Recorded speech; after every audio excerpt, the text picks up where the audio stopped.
Hello दोस्तों, आपका Rajesh सूरोड channel पर स्वागत है। और जैसा कि मैंने आपसे कहा मैं हर रोज आपको वीडियो डालूंगा, बट मेरे पास टाइम नहीं होने के कारण मैं आपको हर संडे टू संडे आपको वीडियो अपलोड करता हुआ चला जाऊंगा। ग्रामर के प्रत्येक chapter step by step.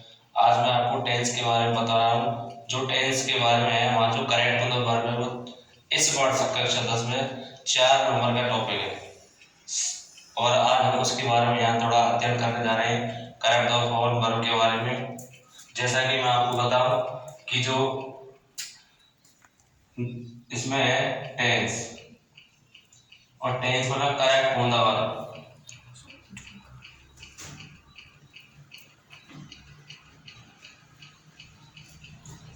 Correct होने वाला, यदि अपने पास टेंस नहीं आ रहे हैं तो भी कोई दिक्कत नहीं। टेंस आते हैं जब तो और भी अच्छी तरीके से समझ में आ जाएगा ये चैप्टर।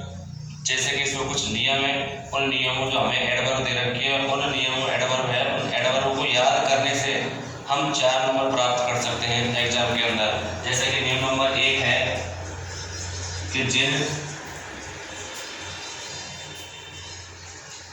वाक्यों के अंदर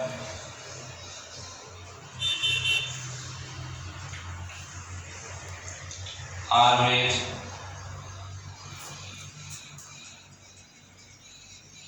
डेली, यूजुअली, सेल्डम,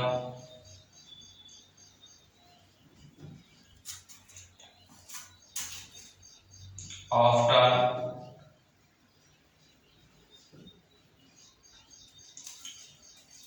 समटाइम और इन द मॉर्निंग,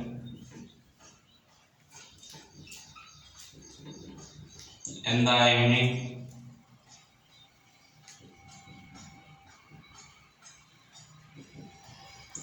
और a twice day,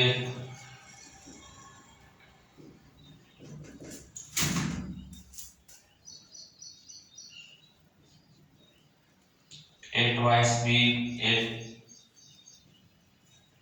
a twice year, a twice month, ऐसा हम लगा लेंगे। आगे है ईच या एवरी डे या एवरी मंथ,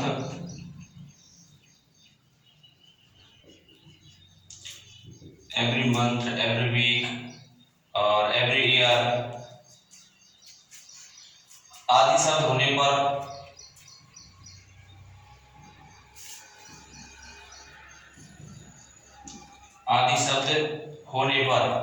हम इस प्रकार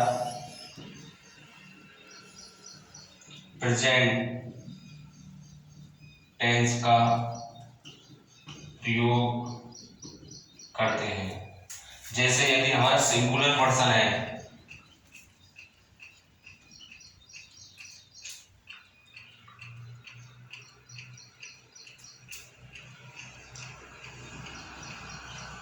सिंगुलर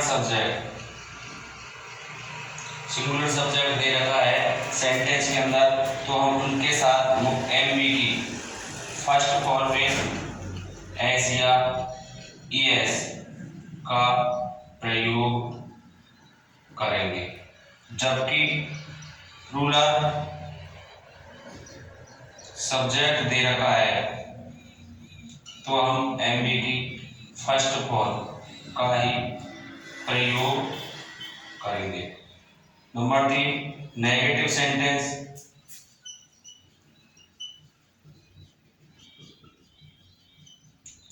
नेगेटिव सेंटेंस के अंदर हम जो एमबी की जो फर्स्ट फॉर्म है उसके साथ एमबी की फर्स्ट फॉर्म के साथ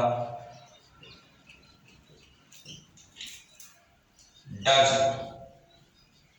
नॉट का प्रयोग करेंगे जब हमारा कर्ता एक वचन होगा। जब सब्जेक्ट सिंगुलर होगा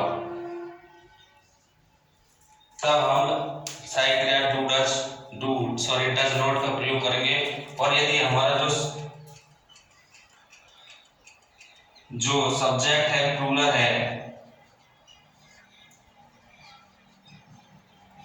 सब्जेक्ट है और नेगेटिव सेंटेंस दे रखा है, तो हम डू नॉट प्लस एमबी की फर्स्ट फॉर्म का प्रयोग करेंगे।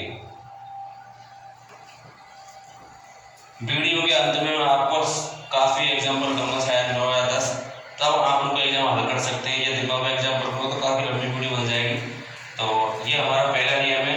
यदि हमको अंग्रेजी वाक्य के अंदर ये always, daily, usually, seldom, often, sometimes, in the morning, in the evening, it was day, it was week, it was month वगैरह अगर ये शब्द हमको मिल जाए तो हमको सिंगुलर सब्जेक्ट है, सिंपल सेंटेंस दे रखा है और उसमें सिंगुलर सब्जेक्ट दे रखा है, तो उसमें एमबी की फर्स्ट फॉर्म में एस का प्रयोग करेंगे।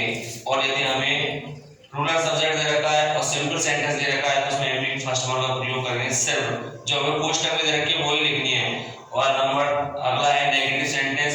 यदि नेगेटिव सेंटेंस दे रखा है और सिंगुलर सब्जेक्ट दे रखा है तो उसमें एमबी की फर्स्ट फॉर्म के साथ साइक्रेट डज नॉट का प्रयोग, डज और प्लस नॉट का प्रयोग करेंगे। उसी प्रकार प्लूरल सब्जेक्ट दे रखा है तो उसके अंदर डू नॉट वर्ग की फर्स्ट फॉर्म का प्रयोग करेंगे। इस प्रकार से हमारा पहला नियम खत्म हो चुका है।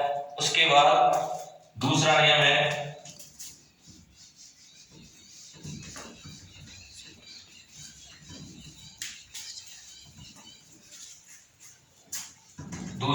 हमारा कि जिन वाक्यों के अंदर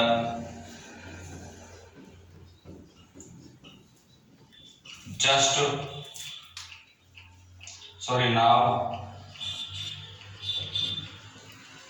in this morning, in this time,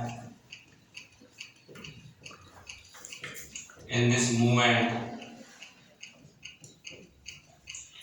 और है in these day या these day,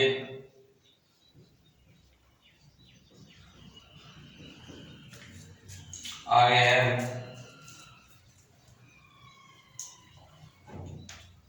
और तो शायद एट दिस टाइम हो गए, इन दिस भी हो गए, eight this time, eight this moment. आगे है लुक और ये ऐसे आएगा, और लिसन आदि शब्द हमें मिल जाए सेंटेंस के अंदर। यदि ये हमें वर्ड मिल जाए तो हमें रिक्त स्थान के अंदर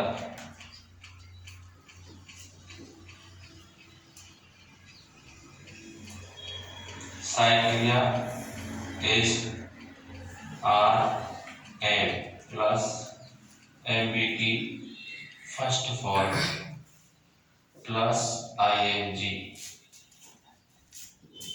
का प्रयोग करना है। एग्जाम्पल दो तो भी काफी वीडियो बन सकती है लंबी, इस प्रकार आपको समझा देता हूँ। यदि सेंटेंस के अंदर में now, eight this time, eight this moment, in this day, look और लिसन ये सब हमें यदि मिल जाए तो हमें जैसे कि एक क्वेश्चन करता है, जैसे आई खाली स्थान क्वेश्चन हमारा गो टू स्कूल और उसके बाद आ जाए नाउ, तो ये शब्द यदि हमें मिल जाए तो हमें उनमें साइक्रिया इज आर एम का प्रयोग करना है। आई के साथ हमेशा एम साइक्रिया का प्रयोग करना है। और बहुवचन प्लूरल सब्जेक्ट आ रहे हैं बी, यू, दे, यूर, उनके साथ हमें आर का प्रयोग करना है। और एक क्वेश्चन करता है ही, सेड, ने, उनके साथ हमें एस साइक्रिया का प्रयोग करना है, प्लस उनके साथ एम की फर्स्ट फॉर्म आईएनजी का प्रयोग करना है। उसी प्रकार नियम नंबर 3, यदि वाक्य के अंदर just now, till now, so far, never, recently,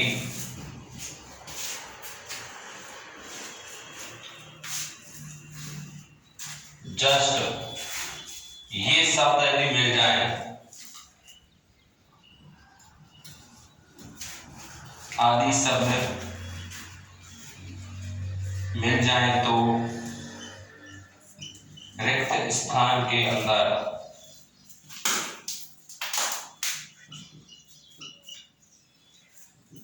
साइक्लिया has have plus MB की third form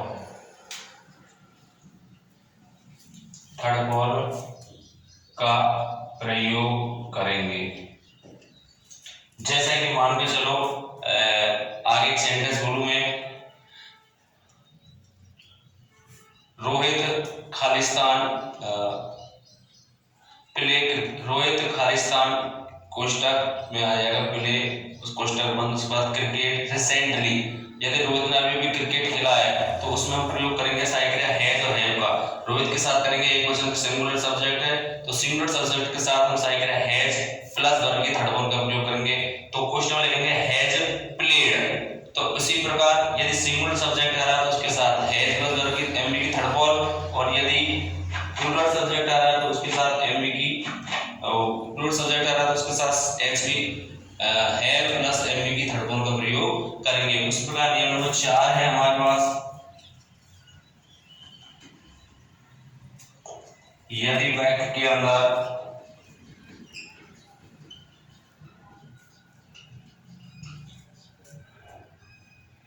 yesterday ago once, yesterday ago once, last night, last day, last year, और है लास्ट वीक। ऐसे ये हमें सारे लास्ट मंथ वगैरह ये यदि डॉट डॉट आगे हमें ये शब्द मिल जाए तो हमें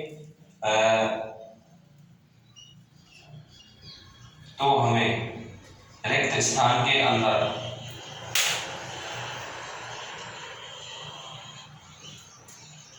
साधारण वाक्यों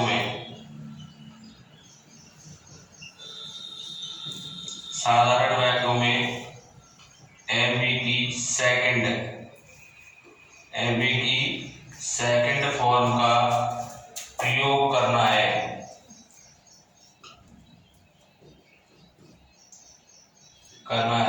जबकि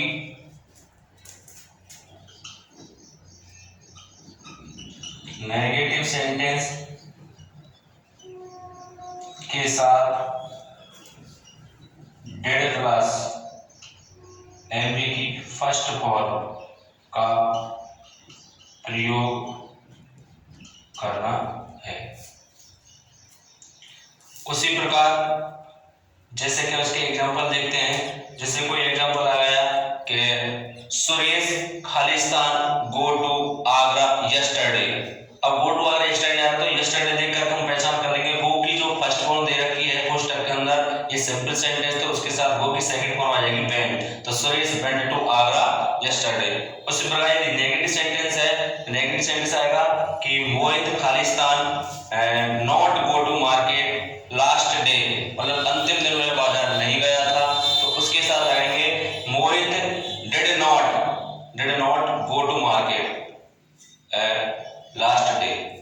उसी प्रकार इन जो भी ये एडवर्ब हमें दे रखे हैं, इन एडवर्ब को याद करने के बाद, इन जो भी रूल्स यहाँ पर दिए गए हैं, इन रूल्स को याद करने के बाद हम एग्जाम के अंदर 4 नंबर प्राप्त कर सकते हैं। इस बार से ये 4 नंबर के आएंगे, ये जो भी मैं करेक्ट होंदा के जो भी रूल्स करा रहा हूँ ये एग्जाम के अंदर 4 नंबर के आने वाले हैं। उसी प्रकार इसका रूल्स नंबर 5 है, यदि वाक्य के अंदर कोई सार्वभौमिक सत्य है, सार्वभौमिक सत्यवाद है। अब सार्वभौमिक को इंग्लिश में बोला जाता है यूनिवर्सल, UNIVERSAL, यूनिवर्सल ट्रुथ। की कोई घटना आ रही है या की कोई बात आ रही है तो रिक्त स्थान के अंदर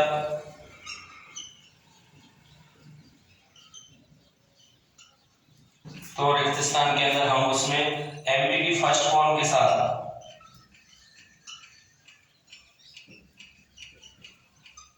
एमवी की फर्स्ट फॉर्म के साथ एस या एस का प्रयोग करेंगे। एस या एस का प्रयोग करेंगे। जैसे एग्जांपल के लिए the sun rise in the east, जो सूर्य है वह पश्चिम से उगता है, सॉरी पूरब से उगता है। ईस्ट में होता है पूरब और वेस्ट में होता है पश्चिम। जैसे कि the sun sets in the west, मतलब सूर्य है वह पश्चिम में उगता है, और the sun rise in the east, जो सूर्य है वह पूरब से उगता है। ये हमारे सामने सत्य है। जैसे लकड़ी पानी के ऊपर तैरती है, बिल्कुल सत्य बात है। जो आकाश में रात्रि के दिन जो तारे टिमटिमाते ये भी सत्य बात है। और जो पृथ्वी सूर्य के चारों चक्कर लगाते हैं ये भी, मतलब ऐसी जो ट्रुथ, जो ऐसी जो यूनिक, जो सार्वभौमिक सत्य हो, उन सेंटेंसों के साथ हमें फर्स्ट फॉर्म के साथ एस का प्रयोग किया जाता है। उसी प्रकार नियम नंबर हमारा 6 है, यदि वाक्य के अंदर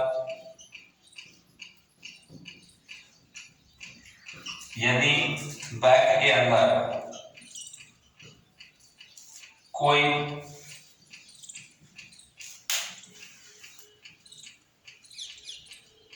भविष्य में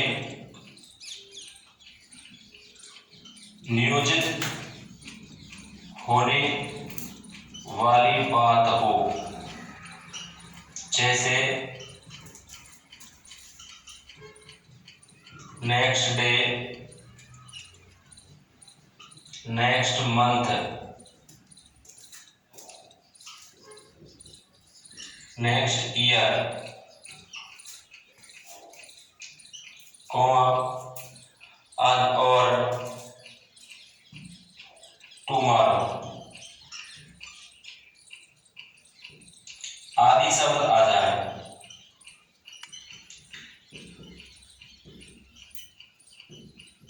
जाए तो रिक्त स्थान में सहायक क्रिया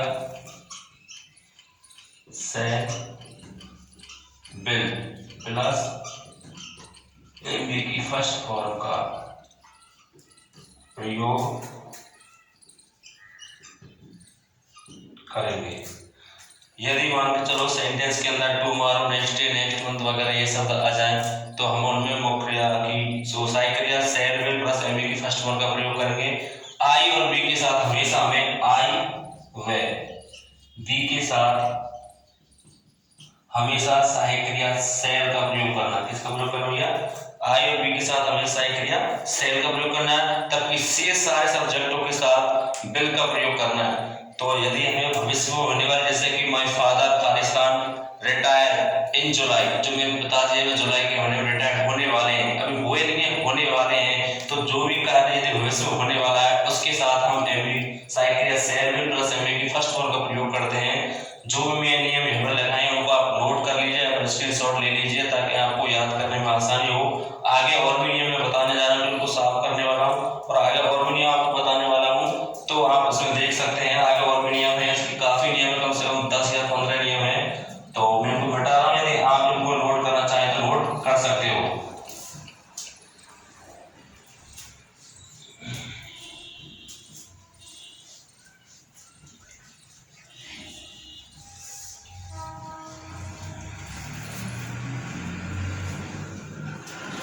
आगे नियम है नंबर 7, वाक्य के अंदर कहीं पे भी यदि वाइल आ जाए, वाक्य के बीच में वाइल आ जाए तो रिक्त स्थान में वाज वर्ब प्लस एमवी की फर्स्ट फॉर्म प्लस आईएनजी का प्रयोग करेंगे। आईएनजी की फर्स्ट फॉर्म का प्रयोग करेंगे। जैसे कि वाक्य के अंदर वाइल आ जाए, यदि वाक्य के अंदर वाइल आया तो आपको एक तरफ 100% वाज वर्ब की फर्स्ट फॉर्म दिया गया होगा, उसके हमें दूसरी तरफ भी हमें यही लिखना है, वाज वर्ब प्लस एमवी की फर्स्ट फॉर्म में आईएनजी का प्रयोग। ऑप्शन होगी 3 4। तो वाक्य के अंदर हमें बाजू का प्रयोग करना है। कब करना है बाजू का प्रयोग? जब हमें रिक्त स्थान के अंदर या रिक्त स्थान से पहले हमें बाजू दिया गया होगा, उसके उपरांत हमें बाजू का प्रयोग करना है। नियम नंबर अगला है, नियम नंबर 8वां नियम है कि वाक्य के अंदर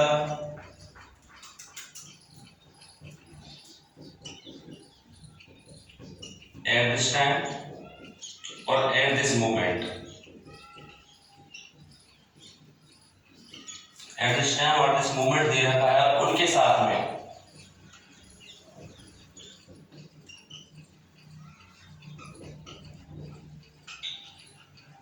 tomorrow, next day और next month और नेक्स्ट वीक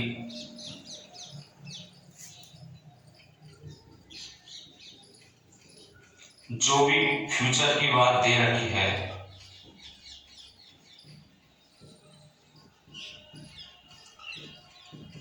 फ्यूचर की बात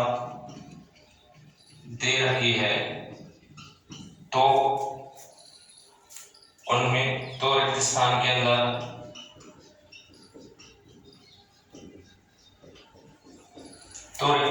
अंदर हम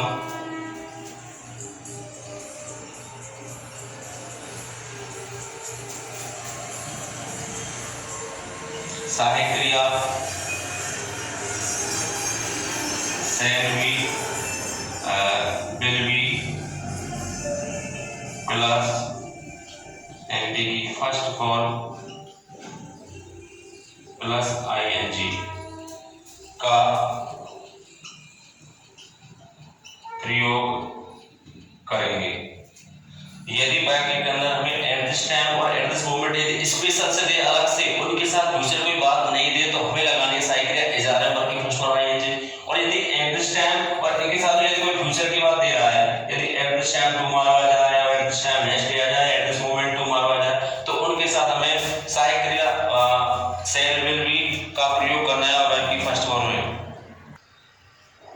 तो भाई साहब अभी हमने पढ़ा कि eight this time eight this moment, यदि इनके साथ हम टुमारो वगैरह आ रहा है तो हम प्रयोग करेंगे सहायक क्रिया शैल बी और विल बी प्लस वर्ग की फर्स्ट फॉर्म आईएनजी का। इसमें क्या करना है, हमको प्रयोग करना है। उसी प्रकार नियम नंबर अगला है 9वां नियम। तो 9वां नियम क्या है कि यदि अंग्रेजी वाक्य के अंदर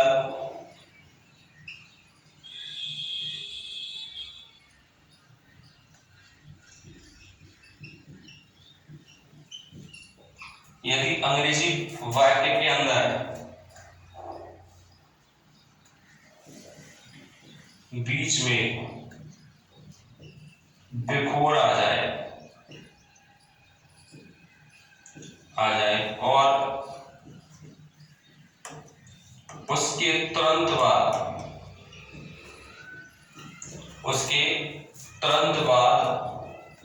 वर्ब की सेकंड फॉर्म दे रखी है,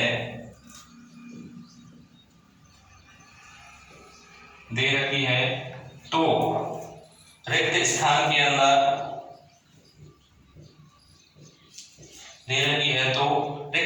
अंदर सहायक क्रिया हेड प्लस वर्ब की थर्ड फॉर्म का प्रयोग करना है।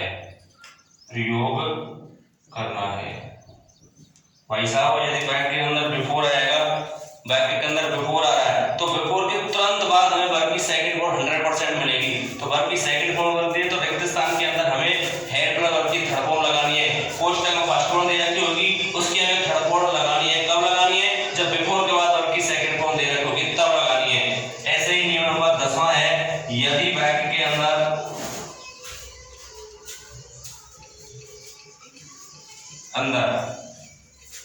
बीच में आफ्टर आ जाए और उसके तुरंत पहले, आफ्टर में तुरंत पहले वर्ग की सेकंड फॉर्म दे रखी है तो रिक्त स्थान में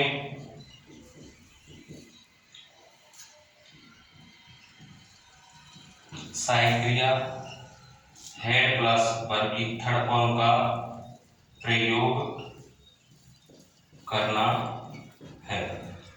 वैसा इसका सिस्टम अगला है, जैसे बिफोर आएगा तो बिफोर के बाद में वर्ग की सेकंड फॉर्म मिलेगी, यदि आफ्टर आएगा तो आफ्टर से पहले मिलेगी हमें वर्ग की सेकंड फॉर्म। तब भी हमें क्या लगाना है, हेड प्लस वर्ग की थर्ड फॉर्म। रिक्त स्थान के अंदर हेड प्लस वर्ग की थर्ड फॉर्म का प्रयोग करना है। कब करना है, आफ्टर आने पर भी और बिफोर आने पर भी। बस उनका थोड़ा सा उल्टा सिस्टम है। अगला नियम है हमारे पास, नियम नंबर 11, यदि वाक्य के अंदर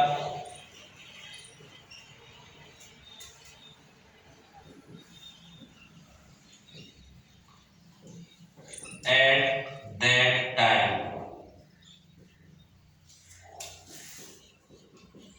at that moment,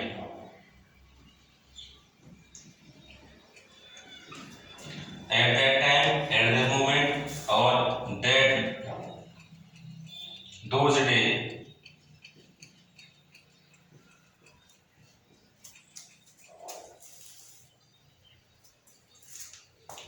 और that day वगैरह, मतलब ये सब आ जाए,